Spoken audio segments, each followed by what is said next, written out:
8 days before June 22nd, 2026, Canada issued a document that every American political figure referring to Canada as the 51st state would need to review before speaking again. It was the Nuclear Energy Strategy for Canada. Not a short announcement, but a 160-page national framework. The plan lays out how Canada intends to construct up to 10 additional nuclear reactors over the next 15 years. It also sets a direction to export Canadian-built reactor technology to allied democracies around the world. At the same time, it aims to double uranium exports and position nuclear energy as what the document explicitly describes as a core tool of Canada's foreign policy strategy. The emphasis there is not just energy development, but international influence. Canada is effectively stating in an official government strategy that the export of nuclear technology will build long-term partnerships designed to strengthen its geopolitical position among allied countries. This approach is supported by its geological advantage, which the strategy frames as strategically significant. Canada holds the third largest uranium resources globally. Its deposits include some of the highest uranium concentrations on the planet, reaching up to 20%, roughly 100 times above the global average. In comparison, the United States produces only 8% of the uranium required to run its domestic nuclear fleet each year, needing 25,355 tons annually to maintain reactor operations. Canada, by contrast, has approximately 500 tons of uranium reserves compared to 400 tons in the United States. That places Canada at roughly 10 times the total uranium reserves of its southern neighbor. The strategy further explains how nuclear development aligns with Canada's broader energy transformation goals. It outlines the construction of 2 large-scale nuclear reactors, with at least one planned outside Ontario to expand geographic distribution beyond the province that currently hosts most of Canada's nuclear infrastructure. In parallel, the first small modular reactor within the group of 7 nations is already being built at the Darlington Nuclear Generating Station in Clarington, Ontario. This project is supported by $2 billion in federal funding and $1 billion from the Ontario provincial government, both announced by Carney and Premier Ford in 2025. 3 additional small modular reactors are also planned at the same site. Other provinces are also advancing nuclear plans. Alberta is developing a nuclear roadmap. Saskatchewan is pursuing both large reactor and small modular reactor projects. New Brunswick is considering expansion at Point Lepreau.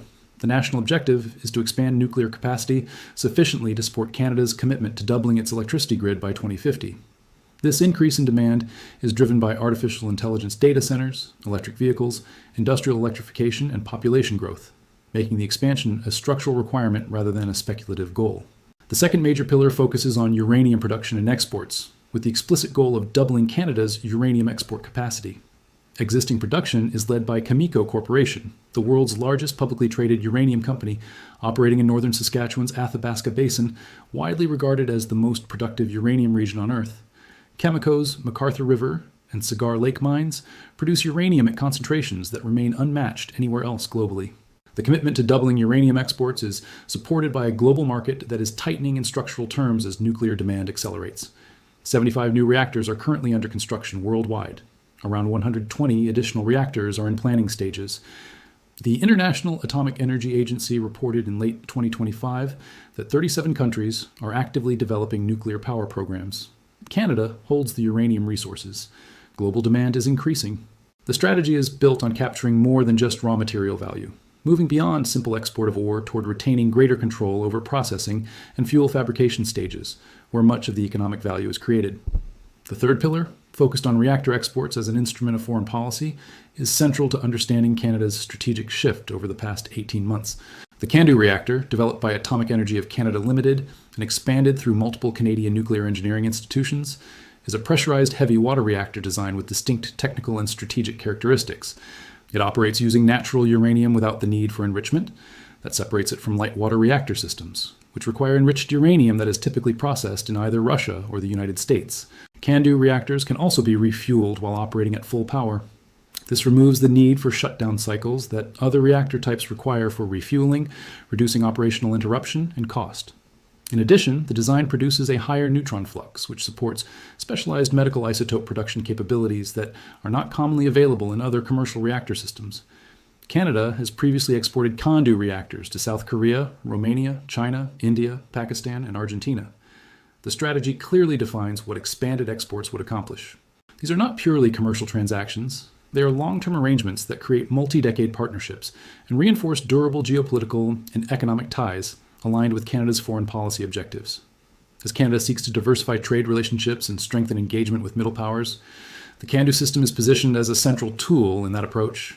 This language reflects a policy mindset shaped by recent diplomatic efforts across Europe and the Indo-Pacific region, where nuclear cooperation is treated as a foundation for long-term strategic alignment among allied nations seeking energy security and clean electricity expansion at the same time.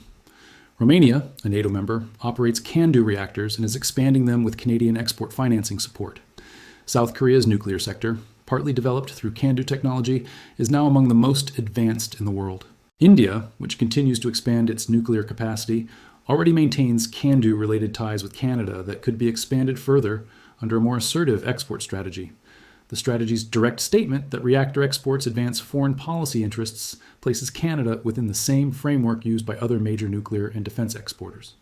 It mirrors how France leverages aerospace exports and how Russia has historically used its nuclear export programs through Rosatom to build long-term dependencies. Canada is formally entering nuclear geopolitics through a national strategy. The fourth pillar addresses the nuclear fuel cycle, including uranium processing, conversion, and enrichment that transform raw uranium into usable reactor fuel. This area represents both a major vulnerability and a major opportunity. Canada is a uranium producer and operates reactor technology, but it does not currently conduct uranium enrichment. That stage of the fuel cycle is where significant leverage exists. Russia currently controls approximately 50% of global uranium enrichment capacity. The United States provides enrichment services through domestic facilities as well as through Urenco, a European-American joint venture. When Ontario Power Generation moves forward with construction of the BWRX-300 small modular reactor at Darlington, it is adopting a GE Hitachi design from the United States. That reactor system relies on enriched uranium fuel that is processed at a facility located in New Mexico. This creates a new layer of dependency on American enrichment infrastructure. It comes at a time when ongoing trade tensions have raised questions about how stable that dependency truly is in political terms. According to reporting from the Globe and Mail in February of 2025, concerns that the United States government could potentially use nuclear fuel supply as a tool of political pressure against allies were once considered remote. That assessment has shifted.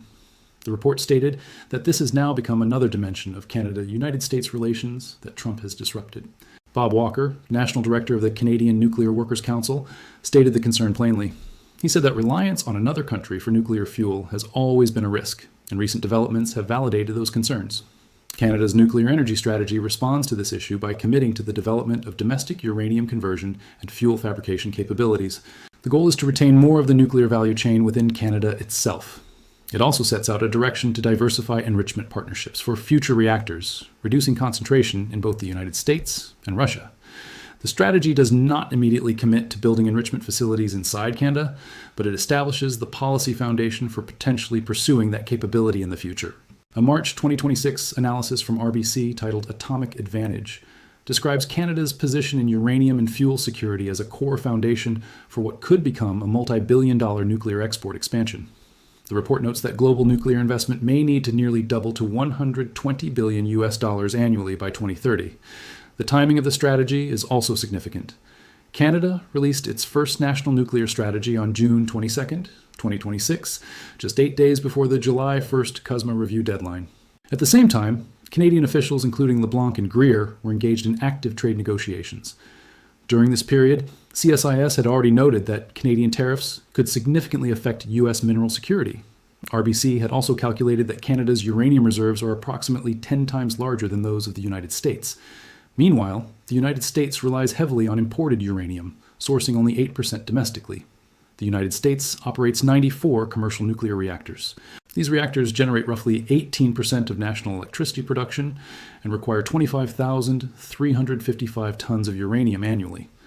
Only about 8% of that demand is met by U.S. domestic mining.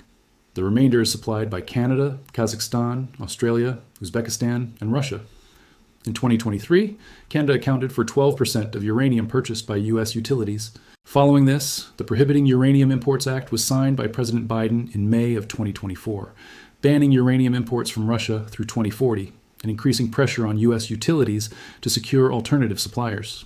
Canada, with its stable political system, geographic proximity, high-grade uranium deposits, and long-standing commercial ties with American utilities, is positioned as the most immediate and competitive alternative to Russian supply in the U.S. market.